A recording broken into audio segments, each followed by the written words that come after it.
Hello, everybody. Hey, guys. And welcome again to Spotlight on Home.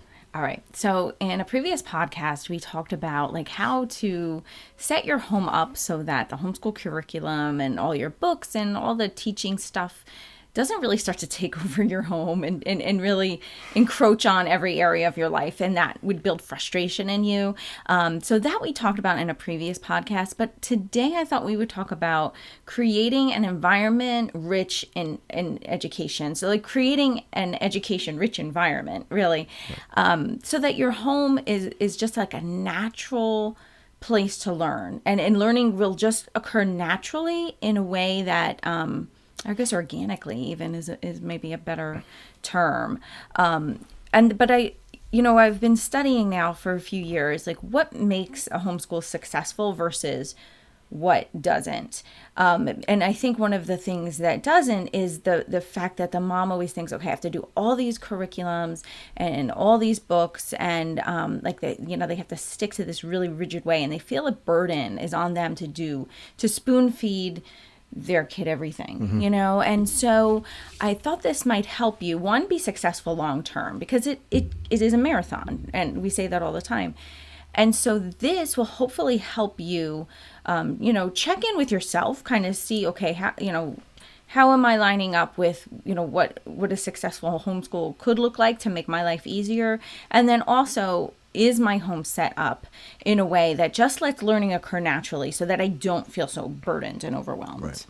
All right. So the first thing I would say is like check your attitude and make sure that you're cool with the whole homeschooling idea. So if you find homeschooling a total interruption or something that's really inconvenient, and maybe, when lockdowns happened and you were thrown into homeschooling, you may have begrudged it. You may have really resented your lack of alone time, the lack of quiet, your lack of having a clean or tidy home if your kids always went to school. And so, you might want to check in with yourself and say, okay, am I, when it's Monday morning and it's time for us to start school, am I the one that's like having a really nasty attitude about it? Or not even a nasty attitude, but just maybe a negative attitude. Like, am I actually looking forward to this, or is this something that I dread? Like, what is your attitude? Like, do you rush through your schoolwork and then, is it drudgery for everybody involved because you really find it like, okay, let's get this done first so then we can go live life. Right. And that's important.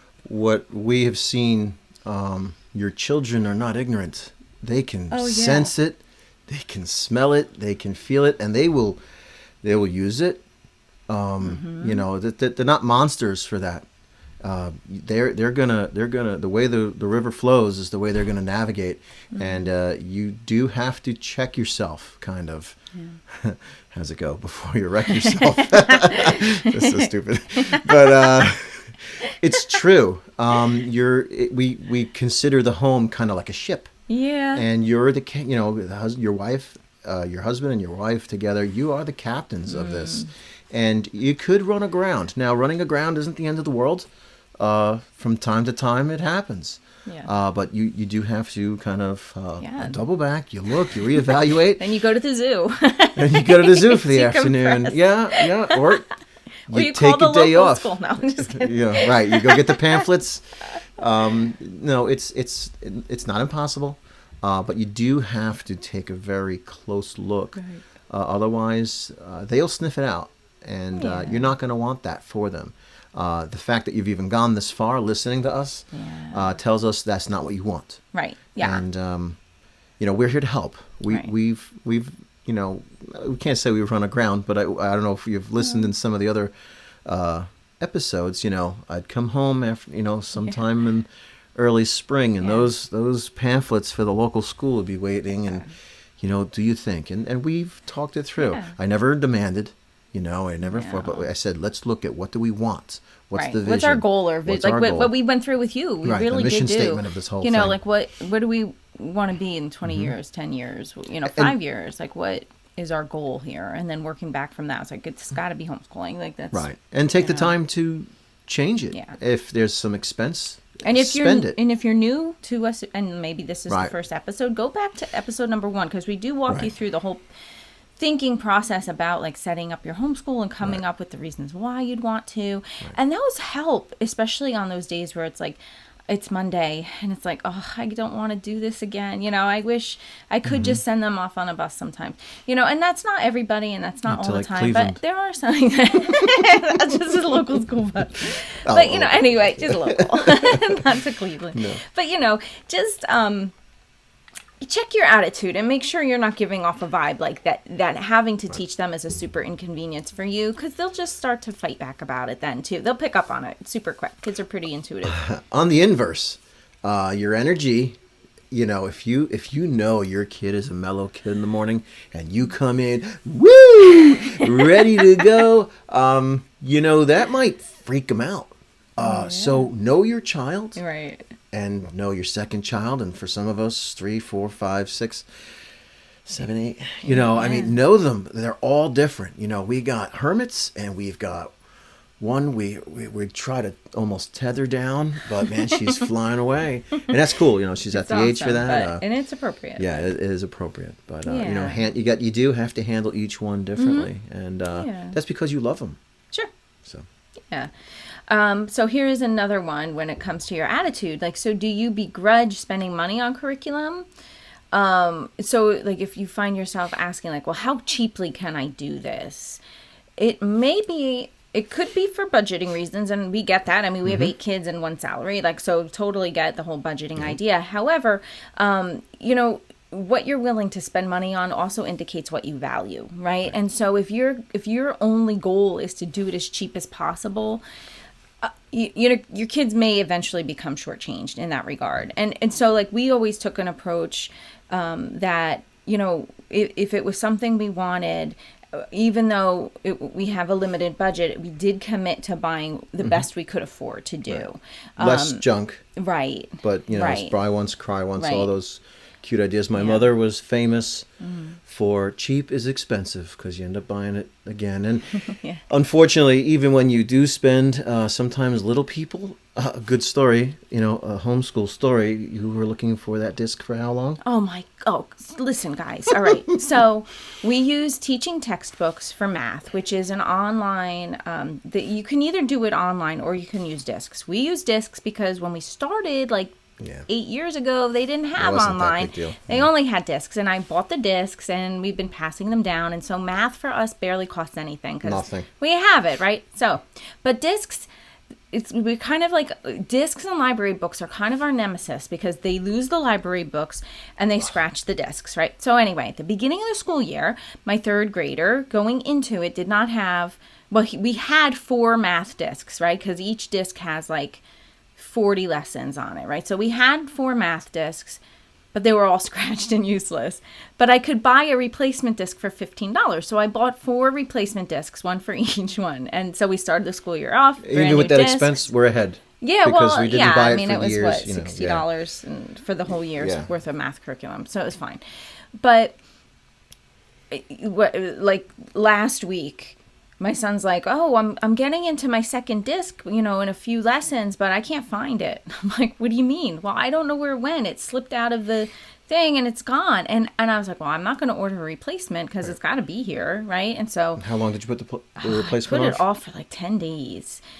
Easily 10 days. When did you order it? I ordered it yesterday. And this morning, as I was getting dressed, I said, what's that shiny thing under the foot of my bed? As I was putting my fake Crocs on. And I'm like, is this the disc you want? And I didn't know you ordered it. Yeah. What is it? 5:30, 6 o'clock. I'm like, is this what you're looking for? She's like, you've got to be kidding me. I ordered it yesterday. And I look at it. I'm like, all right, fine. If it's scratched to death because it's been kicking around. Sure. No big deal. Perfect. The disc was perfect. But here's it's one of the best looking discs in the house. I know. But it was on the floor of our bedroom. Which makes no sense. It wasn't there last night. You know what I mean, though? It was just on the floor. Must have been a little further under. And whatever. I don't know. I don't know. We don't know. But we're a hot mess. So anyway, yeah. So it happens. was kind of annoying. It happens. It's annoying, but it's part of the tax of it all, and that's fine. That's fine. I don't begrudge any of it. Right. I do a little because I was like, come on, I spent hours looking for Right. that disc. I didn't want to spend the $15 because I literally just spent it, Not that long ago. 6 weeks ago. But we have little people, and it's going to happen and again, fine. so it's fine. So I ordered it. I really thought, like, when I ordered it, they were going to be like, you've already ordered this just a few weeks ago. Right, yeah, they probably try to help us. You've been over your limit. Yeah. Or is this a scam? I thought they'd give me a hard time. All right, They I'm did. gonna They're drop really something good. on you. Oh, no. That just because we were going to send the kids to private school. Well, we used to. Like, when we first... Right. We started out, they went And to private school, but then it just got that incurs a cost. Yeah. So we said, that budget, we can still, if we come anywhere underneath that budget, we're ahead. Yeah. So let me ask you a question. How many books do we have? Do we own? We own a lot. How many hundred books? I'd say almost... I would say probably 1,000. 1,000 Yeah. But I did want to build a library. Okay. Now, that's not mandatory. For those that are good at libraries, I suggest the library by all stretches. We're not good at it. No. We just aren't. But going to what you said earlier, the environment. We have Oh, you well, see yeah, it this right is in part the of background it. here An as our education-rich books. environment. If we're interested in something, we'll pick it up. We have at least 2 or 3 4 more of these downstairs. Yeah, in we some have in the a basement bunch. rooms. Yeah. When you turn the TV off, they need to do something. Yeah, If you right. got introverts, they're going to read. Yeah, if because you our have a kids have reader, bookshelves in their room, they too. have bookshelves themselves. So, and then we have... because we created that we do. environment. Now, I was not a reader. No, I was- you have to tell them What? who really did your reading for you. My mother did my reading for me.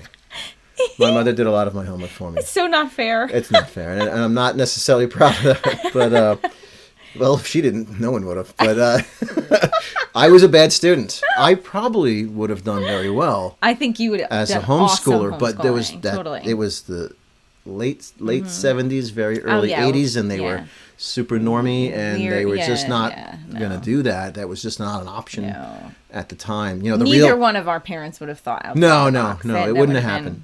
I way would too have crazy. done very well because school became very very hostile, not in a negative people were bad to me, but I hated it and I resented it, and it's actually maybe I'll tell that story. You probably should. Yeah, I'll in an tell it in one upcoming of my thing, own- because it's really but, kind of what I think a lot of boys. It had a lot to do with it. Well, I know a lot of research now is coming out for boys who have gone through the system have a real big animosity towards school because they really were more or less like abused through it because, they're not built to sit still. They're not built to, just sit at a desk all day. It really is geared for different personalities. And then you're punished if you don't fit that mold acting or within your drugged, design. right? Right, Like with, yeah. and That's I'm a not major saying issue. that's not a real thing, but like there are a Sure. lot of kids that are just bored. And so they're acting out in a negative way. And today, boys aren't valued. Everything's so pro-girl that we're Right. forgetting the boys. I have no problem with Yeah. pro-girl. I have 3 girls. Right. I'm very pro-girl, but We're also pro-boy. we're We have also 5 sons, pro-boy. yeah. And that to be in that environment endlessly where everything's yay girls, Right. by all means, yay girls, but we're forgetting the boys. Yeah. Well, we want to build strong men because that builds a strong civilization. Right. If we don't, And some healthy. other strong masculine society will come in and roll over. Yeah. Read a history book, and you'll see that happen. Yeah, over and and over over again. and over again. It's in a few of these books that are back here. These are very important points, Right. and it might be a little startling to hear. Oh, I can't believe they just said something. Right. You know, Yeah, with saying out loud, maybe Some deeper thoughts that I'm thinking a lot of you have anyway. maybe. Yeah. So another thing you can check in with yourself too is like, do you allow time for work to get done? So I have a friend who she doesn't homeschool anymore. Her kids actually, she wound up putting them in public school years ago, but she started out homeschooling. But she was not a very organized person, or at least a very I don't know, she would just like every day she had to run out and do something. Like she was very scattered, I think. I know who you're talking And so I don't know if you do, but like like there was just never enough time. Like I have to run to Target and get this for a trip we're taking next week. And then the next day, I have to run here because we're going to go do something else another time. But like she was very good with details, but she was really terrible with time management, right? And so like the two didn't mesh, but like she had no time to actually homeschool. So like she always felt that they were behind and that they weren't doing the schoolwork. But actually, as her kids got older and got into middle school, they were really starting to get resentful of the fact, like, you assigned us all this work to do and I don't have time to sit and read, and you're dragging us to all these different things, and you know, you're going food shopping for hours at a time, and we're doing all these errands, and there's another day we're not home. You know, like they were really getting frustrated, and they all decided, yeah, homeschooling isn't working for us. And then they went to public school, and it's like, you know, that's not necessarily fair to homeschooling. It's like you didn't plan your day, you didn't plan and I do teach you that, right? Like in the time management thing, and actually we're creating a membership site, and there will be a class in there for time management, because I think it's important, because if you don't have it. If you don't have like an ability to schedule your time, you're going to be like, well, homeschooling just didn't work for us. But it was just lack of time management, or priorities, even just doing your priorities. For many of you, you know, you're right at the cusp of it. It was forced upon you. If you never juggled before, well, you're going to drop the ball. And you found yourself in this position, or you chose and you stuck yourself out there, and you're out in the wind, and it's like scary, and what is going on? And or even like based on the climate now with like the way that the public schools are, with the critical race theory and all the nonsense that they're shoving down your throat. I mean, maybe even 3 years ago, you're like, I would never homeschool. Like, that's too weird for me. These people are, you know, but now it's like you're kind of waking up to the idea, enough is enough. Holy crow, there's no way I'm sending my kid into that. You know, and depending on how long you've been in the homeschool movement, there are a lot of teachers that are homeschoolers, because they have been in the trenches, and they're like, no way am I ever sending my kid to school. Like, they definitely need to be homeschooled. So it's really interesting to me, like, when you see parents that are like, no, I was a teacher for 10 years or whatever, there's no way I would send my kid into that environment, which is pretty telling. It is very telling. So I think that's important too. Like, just allow time for work to get done. And I don't mean like seat work and doing workbooks or whatever, but like have time to read a story, like build margin in your day and especially as the kids do get older, they're going to need to be writing and doing things that are going to require time. And time as a homeschooler is the best commodity you have. So filling it up, so much of it, it's gold, and you treat it like that. You know? So filling it up with just errands and different things, because you just never learn to value the actual homeschooling itself, is gonna work against you eventually, and you're gonna wind up blaming homeschooling as opposed to just not really. It's not the homeschooling; it's the time management. I mean, some people just can't, but. Yeah, well, that's what we're going to teach you. Yeah, we're teach you, and everyone can learn. Right. And everyone can be better tomorrow than they were today. Oh, yeah. And that's, a pretty important principle. Kaizen, right? Kaizen, that's right. Always Kaizen. moving forward. All right, so we're going to shift a little bit, because right now, like, that was kind of under the umbrella of like checking in with yourself and your attitude, and just like doing a litmus test. Like, okay, how am I doing? Like, am I really begrudging this? Am I really just trying to get this done as cheaply as possible and as fast as possible? Am I not even giving them time to do their work that I'm assigning them?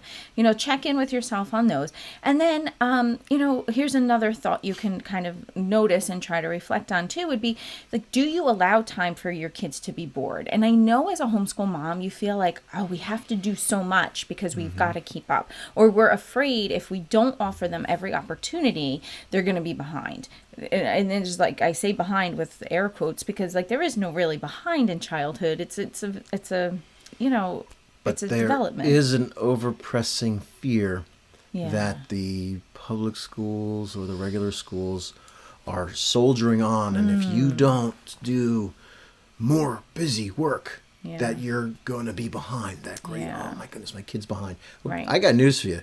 There's a lot of kids in school that are behind, and they've been socially promoted. Social promotion. I haven't heard that term in actually a very long time. I don't know if they still do it. I don't know, but I mean, you'd shove the kids forward. Yeah. I work with young men, and there's a language problem. Like they don't hardly know how to read. They Like don't the know how. guy, he was during the day and he saw the moon out. Oh my goodness, I don't even know how to do. The guy was 42 years old. That's so crazy. And I'm working, and I look, and he comes in to my room. He goes, "Did you see that?" I said, "What?" He says, "The moon." I'm like, "My goodness, did something hit it? Is it Is imploding? it break in half?" The way he was shocked. Yeah. So I go and I look. All right, it's the moon.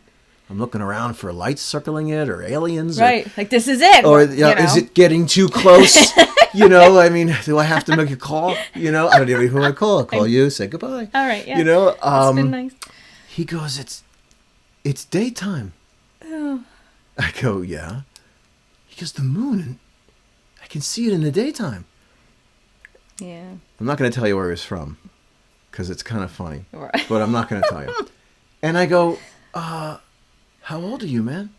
He's like 42. Yeah. I almost fell over. I couldn't really figure out. I'm like, you never looked? Your mother and your father never sat you? Oh, look at the moon, the phases of the moon. I mean, the moon, it was 3/4 full. Right. It wasn't like a neat little crescent. It wasn't cute. It was just the moon. That's so funny. If you could say so you're such a fine. thing. You're fine. Yeah. Engage with your kids at all. Look up once in a while. Show them the moon, just in case maybe. I hope I'm not insulting anybody. People. Yeah, you don't want to be that guy. I was floored. I'm like, you're a grown man. You never. People everywhere are going outside. Maybe now he's to really check. good.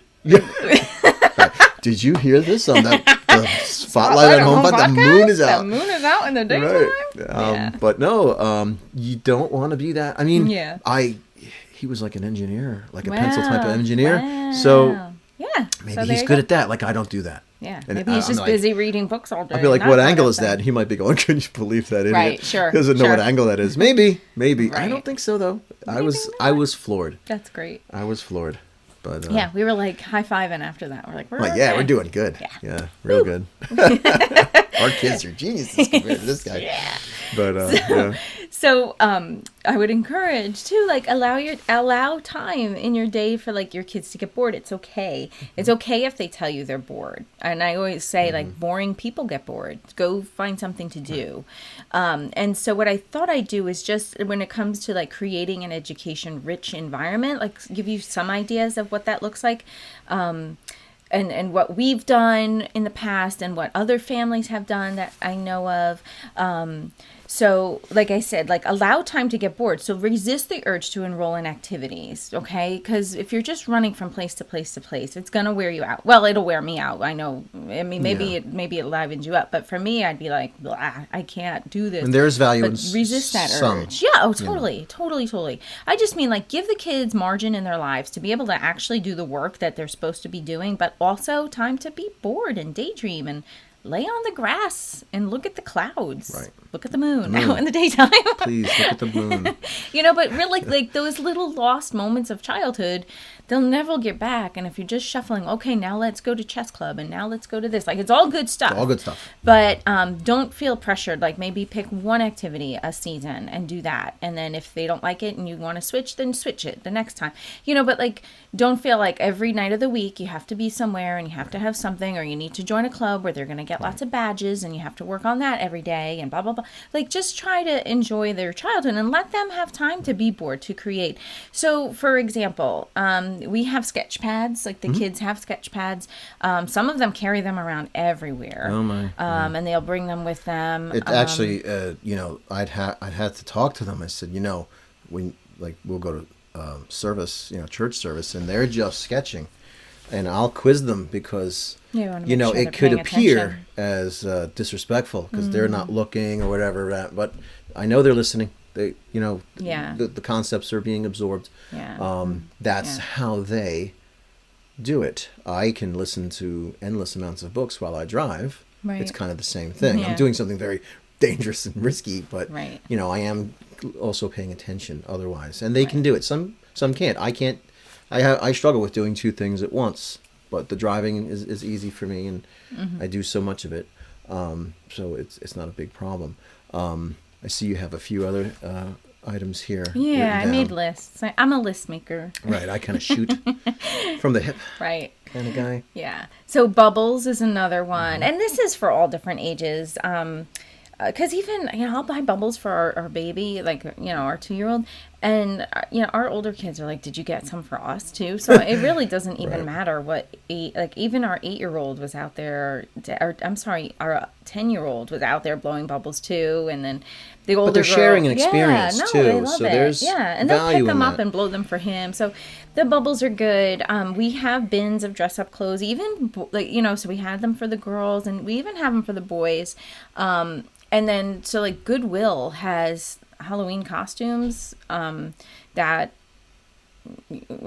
they're like pennies on the Lightly, yeah, dollar. they're lightly used. They're lightly used. So we would go and buy a bunch of them, and then have them, and they'll dress up all year round, and like they really do get into it, and they really like playing. If you could go there and get kind of raggedy clothes, and I know it's probably not a politically correct term anymore, but they could dress like a hobo Oh, sure. for Halloween, Right. or just Well, do a yeah, even skit, isn't- I'm and not then even you can talking read the about boxcar children to Oh, them. sure. You know, Yeah. about the signs that they would leave behind. I mean, everything can be learning Yeah. if you oh, totally. invest the effort. Yeah, but so we use a dress up bin so they can use creativity. So we have that I store underneath their bed. And then all their old You do. costumes They too. don't. Well, they don't. They throw them all over the place, and then I gather them up and throw them back under their bed and give up and cry and make a cup of tea. We have a and- giant cucumber. Oh yeah, no, was it? Darth Vader cucumber that Josh combined. Yeah, I know. Yeah, okay. It's a giant pickle. I'm like, did you want a costume this year? I'm going to be a giant pickle. I'm like, all right, buddy. You do you. Did you Big see guy. the moon? Let me show you the moon Check it out before you before we leave go. my house. Yeah. Wooden blocks. The one thing I like that you do, and I like it because even the kids that are just way too old to be read to, Oh yeah, is to read to them. I do. Read. I don't care how old your kid ever gets. Read them a story. But they like it. Like even the older ones. If I mean, we got a reading to- 20-year-old here, Yeah. and she sits and she'll They- draw. she'll listen. She'll They be do drawing, listen, but she's though. listening. Yeah, because when in the morning, we have what I call morning time, right? And I think I mentioned this before, but at 9 a.m. we all get together. We have morning time, and I usually, because it's morning and they're a little bit like more obedient in the morning, they're more little bit compliant, I guess I docile. should say. Like but 4 o'clock in the afternoon. We have to get outside, like that. I'll fire tell you, by then, like yeah. it's like I don't know about you and your home, but like by 4, it's kind of like the wheels come off and it just gets loud. So it's like we have to be outside. So if I tried to read at that time of day, it would be a dumpster fire. Yeah, it is now. But I know in the morning I love that term. they're gonna be cool, and so I'll read to them. But my older kids are kind of floating around at that time of day, and they'll sit down and they'll listen and I'm like, oh, I didn't know that, or that's interesting, and Right. okay, that's pretty cool. Some stories that, like right now we're reading, it's called America First, and it was written in the 1800s, and then it was rewritten, and so well, not rewritten but updated, and so that's what we're doing. And I read just like a chapter a day. So some of the stories in there I've never heard, and it's been really interesting because the older kids they're are good. like, oh, I didn't know that. And I'll add to that. I'll talk about it another time. Also, I purchased it on Audible. Oh, you did? Yeah. The America First one? I think so, right? Oh, the one cool. with the several stories in it? Yeah, the one I read. I bought in the it. morning. Oh, that's good. So that what happens now is my children all hear these stories, and I'm not home. But I can be in the same place in mind as they were. They heard all the stories. I heard all the stories.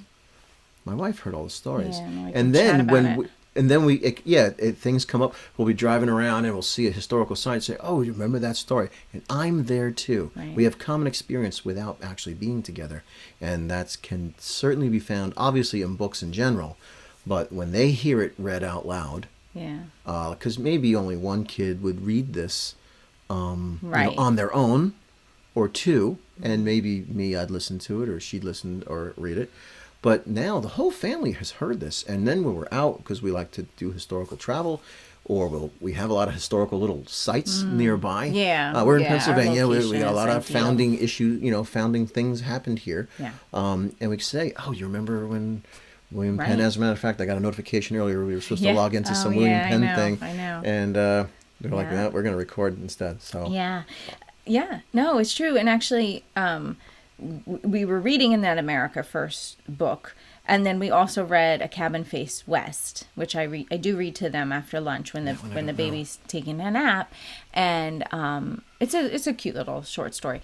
But they leave Gettysburg and they go out west, but it's still Pennsylvania, but it's considered like the western frontier. And one of the men in the story was at Valley Forge, and we happened to be passing Valley Forge the other day to pick up our daughter, and I was just pointing to the exit like, hey guys, in the story we were just reading, and then he was saying he saw General Washington at Valley Forge, this is where it was. And they're like, what, it's a real place? I'm like, yeah, it's right here, this is and that's the actually road. the It's so topic cool. we're talking about.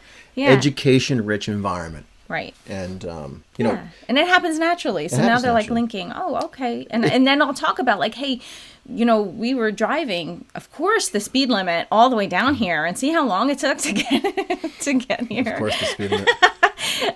And then so it's like, can those you numbers backwards? And then, yes, they are. Car's so smooth at this speed. Why is it shaking so bad? But okay, here's another little. What happens in Lancaster stays in right. Here's another little tidbit to make education an environment. Almost every town, or if you have a semi-major town nearby, has a history book. Someone publishes from a local historian or something. They usually got these quaint little covers. They all look the same. Get it, read it to them, or sign it, or whatever. And then when you're driving around, you are interacting with your children in their education, right, in their environment, not just home, but their surrounding area. And that doesn't even have to be part it just of makes the their curriculum. life richer. It just makes their life better. Yeah. It's like, oh yeah. And then maybe they'll do it too or they'll just be an interesting person when they are. Yeah, that's my goal when they're, for them. When they're maybe by the time they're, seeking a spouse. They say, and they can know all about their town or know all about or they'll pursue that information from new places they go. Yeah. Or become like really it's giving them the gift of becoming a lifetime learner and understanding like, okay, learning doesn't have to just take place between the hours of 9 and 3 and at a desk in a room with cinder block wall. You know what I mean? Like you're giving them the gift of like, I could learn anything anywhere and all these things. But like just so let me get through a little bit more of the list. So plain wooden blocks are always fun because they can become anything. So, we've done, I think I've talked about this too. I read them a story about, what fort was it that we went and saw in Virginia with Pocahontas? What was it? Jamestown. Oh my gosh. Sorry, guys. And so there's 3. Yeah, it's 3 corners, right? So anyway, so we read something about that. I'm like, okay, take these wooden blocks, make your fort. Like, how would you design it? Where would you put the, how would you guard it? What, all these how things. Do they shape it? Yeah, right. Like, why would it be shaped like that and not 4 sides, right? Like 3 sides is easier to defend and blah, blah, blah. So like wooden blocks are really kind of cool because it could become anything. We also have magnet tiles, which are really fun. They're like these plastic wooden shapes, right, with magnets in them, so they stick together and they're pretty, but they make like different. It's probably one of the most used.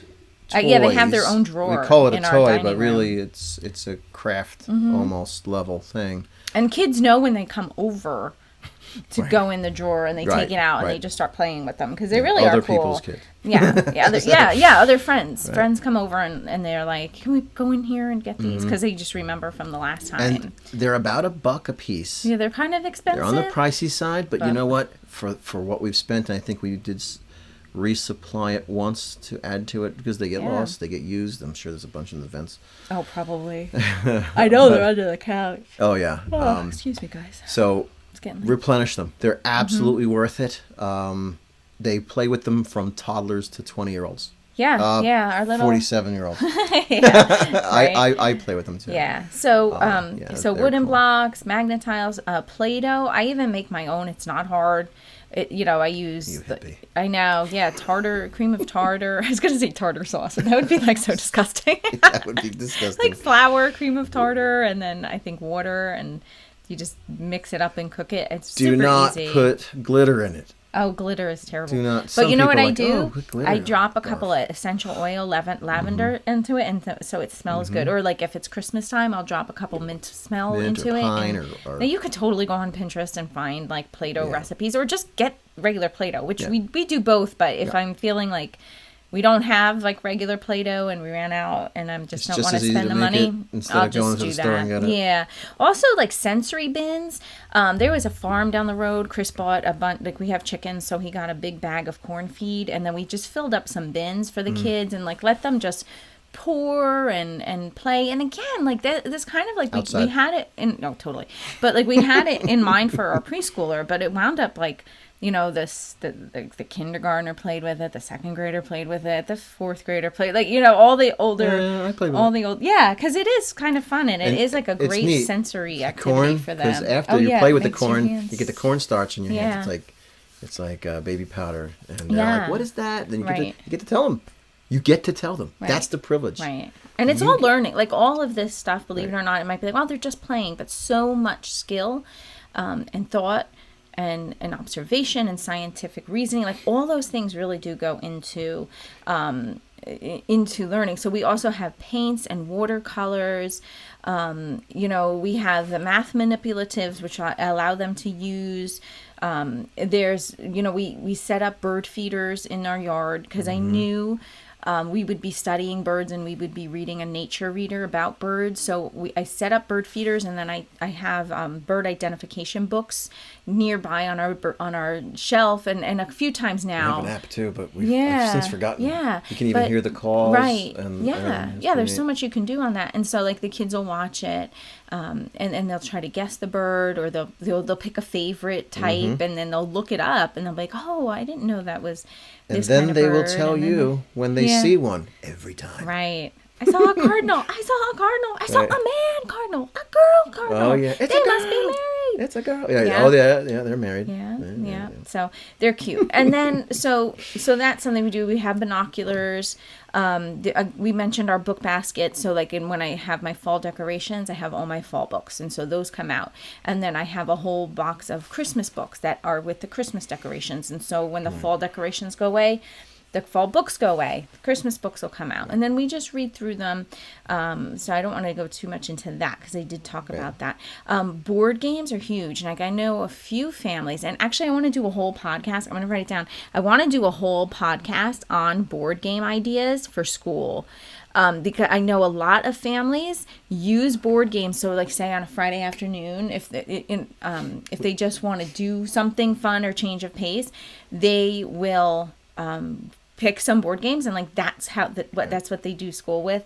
So and there's a lot of board games that are specific for like STEM activities, for critical thinking skills, problem solving, but it's in the name of like a Estimating. board game, so they're having fun with it. Yeah, even the math one. Yeah. We have that one. What is it called? Muggles. Yeah, Muggles. Yeah, it's all Muggins? Muggins. That's it. Muggins. Yeah. We got to use that because Yeah. we talk a good game sometimes, but we do need to do more of the games. Yeah. And we have very good ones. Yeah. So even science activities, you know, if it's like, so especially if it's a snowy day and we're holed in a lot, I would take, I'd get little cups of like vinegar, just small little cups of it, and then I'd add like a drop or two of food coloring, different food coloring to each one, and then I'd put a cookie sheet out with baking soda on it, and then I'd let the kids suck up with like a pipette like different colored vinegar and let them squirt it onto the baking soda, and it fizzes and it changes the colors. But so like they're under,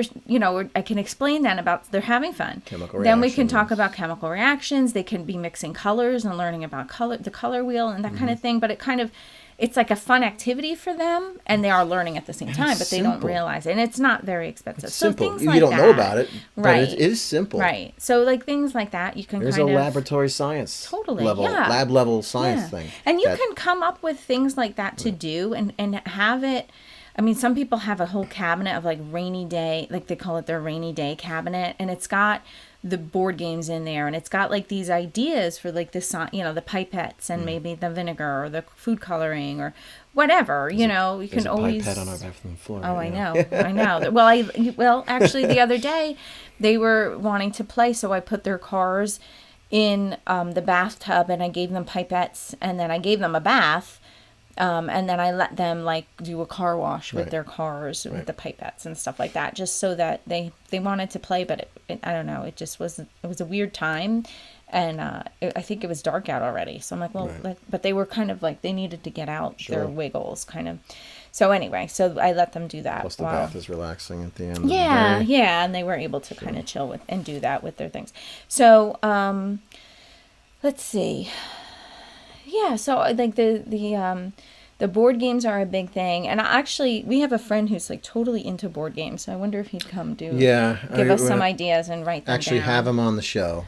Yeah, or even just get his top favorite Yeah. ones, have him bring them over, and we'll try out his favorites and see which ones would be like our favorites. The last two he brought to our house, we went and bought right away because they were so much fun. And those games, they're called, what is it, Master Block? Do you remember what it's called? Oh, darn it, I can't remember. But we ended up buying 2 more. I bought 2 sets of it because then we could play sort of tournament style. Yeah. Because it was really only good for 2 people, and someone's always waiting. Right. And so this way you could have a little tournament. Yeah. And the winners can play, and then the losers can play. Genius Squares. That's what it's called. Genius Squares. It's really Obviously good. not me. No, but you did good because it's STEM. Right. And it was very visual spatial. And it's kind a of lot fun. It's actually kind of like Tetris in a weird way. You roll these dice and you block off certain blocks, and that's what creates the complicated shape. Yeah. And then you just say ready, set, go, and whoever can put these shapes in and fill the board wins first. Oh, it's really good. Yeah, it's pretty neat. It was a fun one. Simple, but that can smart, totally be and inexpensive. No, and it's problem solving. It's STEM. 20. I think it was $20. It had won an award for being one of the best ones. But it's for good critical thinking and all those things you want, not just busy work. And not necessarily teamwork, but like they played together. And they weren't fighting. Yeah, at all. It was good for all ages. Yeah. I mean, obviously the older ones theoretically should be better, if they've seen the moon out in the daytime. Also, too, sewing baskets or, things like that. Like they can make sewing buttons on things and just learning that those detail work isn't good.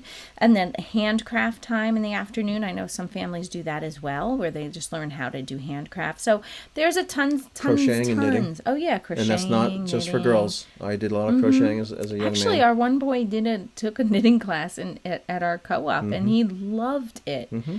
And he made some really cute little figures, and he just thought he was the coolest thing ever. So, yeah, it totally doesn't have to be specific. It never has to be specifically for boy or for girl. I think we'll just, for future reference, if we say boy, it's because it's just because of what they did, yeah. Or it's just this is. Well, yeah, either it's what they did or it's just what the lean of our kids, and we're just sharing like that. Yeah. So listen, I don't care what it is if it's useful. Yeah, well, that's kind of the point. I don't really care if it's traditionally girl work or boy work. Right. If it's useful, it's useful. I know. I watch the Discovery Channel. These people are making some really cool things. Oh, I'm totally impressed. Yep. So, but that's it. That's what I wanted to talk to you about, creating an environment, an education-rich environment in your home. It doesn't have to cost a lot of money. It does require a little bit of effort and thought. But, And, ultimately, steer clear of amusement. Yeah. Muse is your mind. A is without your mind. I can enjoy a great show as much as the next guy. But, is it profiting me? I was even telling one of the young guys at work, always be learning something. I'm currently kind of going back to my ham radio days. And he goes, well, what are you doing? I said, while I'm running this machine, I'm listening to guys making antennas and things like that. Always learn something. Yeah. Because a lifetime learner. A lifetime learner, and that was not me, 25 years ago or so much. Or 30 years ago, definitely not. But now, it's different. And I'm doing it with my family. Yeah, for instance, I did say, why don't I let Joe and Josh get their ham radio licenses, their basic ham radio license, and that can count as all kinds of science. There's legal, there's rules and all this sort of stuff, and then they can be members of some of the local emergency information handling groups and things like that. And it's a networking thing. So there's a tremendous amount of value in all sorts of things. Yes. And that is your environment. Plug in. It's out there. It's all around. But a lot of times we're ignoring it or just shunning it. Busy. Or you're just busy because we've made our activity. lives all so busy. Yeah, right. Like all things are take good, a breath. but not all things are profitable. Right. Take a breath. Look around and see what's really there. I mean, the Red Cross alone offers they have classes. So many things. You know, that's your environment. But thanks for thanks spending for some hanging time out, with us. guys. You're I awesome. hope you got a laugh because I sure did. And, we enjoy spending our time with you. If you have any questions, you can email us. Yes. Now we got it all squared away because we're learning how to do all that. Exactly. Yeah. Because we did it once before, but just doing it once isn't enough, right? It turns out. Yeah. So it's Chris and Katie at spotlightonhome.com. Okay. So you can shoot us an email there. But even more so, head over to spotlightonhome.com and grab the free PDF we made for you. It's 10 tips to start homeschooling now. You can take that with you. And then I have an email series that goes along with it to give you tips on time management. And really, I focus a lot on the mom, but I feel like, again, like the most of the homeschoolers that I deal with are moms. So I've really just kind of created it for that. So if you're a guy and you're insulted, I'm sorry. You'll just either find someone else or just be a get man over about it and read it. Yeah, just read it. Man up and read it, and that's fine. So, but anyway, hopefully, I hope to go a little deeper in the emails that I'll be sending you about some details on how to, not just the why, but the how, on how to do a few more of these things as far as time management goes and that kind of thing. And just a last little tidbit. I know my email inbox is a disaster area. My email got sold to something. I was getting 2,000 emails a day, but Crazy. It's very hard to keep track of the things I needed to keep track of.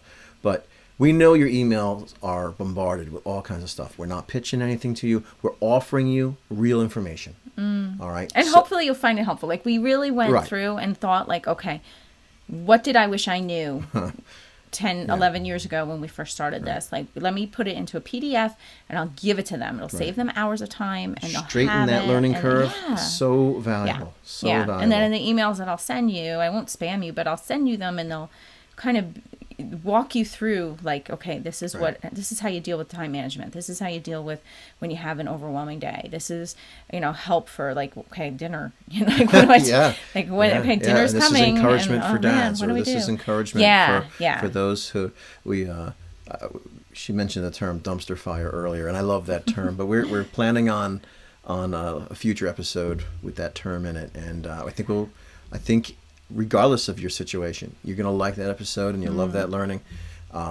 So if you signed up and you see that email, don't be like, I'll get to it later. Remember, you signed up for a reason, and we are here to help you. Yeah, totally. And we encourage you to check it out. Yep. And then Marcus says not spam, so that you'll always get them too. Yeah. That's important. It's and also, if you like this, if you wouldn't mind rating the podcast, and because I think that helps with the algorithm, and also subscribing too, so that you get rating the podcast does a lot. Yeah, I didn't which realize is helpful, this. especially because this is new. Yeah, so that would be awesome. That would be We'd appreciate it so a great much. favor you could do for us. Yeah, we're trying very hard. We're putting 100% into this. Yeah, we're like totally thrilled too with the response so far. Has been really quite amazing. So this is thrilling to us. Yeah, we got awesome. more response in a matter of weeks. Than some of our other ventures got in over a year. Yeah. And so we're super psyched. It's exciting. It's encouraging us, and we're more eager to do even more for you. And also too, like if you have a topic you want us to talk about or questions that you'd like us to answer, feel free to email us. And we'll put our email in the show notes too, so that you have them. But shoot us an email. Say, hey, I'd really like to know more about this area or this topic, or could you go deeper on this? And we'd be happy to address it. Yeah, that would really be a lot of fun for us. Even if we don't get to, if Sally sends us something, I need to know about this.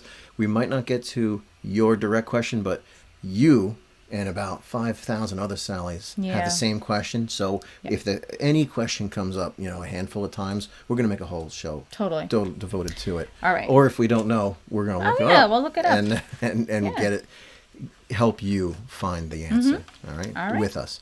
Thanks for coming. Yeah, thanks for listening. staying. Thanks for staying. You guys are awesome. And check out the moon. Yeah. In the daytime. It is out a little bit right now. Field trip. In the daytime. Front Field yard. Trip. Front yard, backyard, side, whatever. Look for the moon. Go to the roof of your building and look at it and show your kids. Yay. So that doesn't happen. Thank you so much. Bye, guys. Bye-bye. Take care.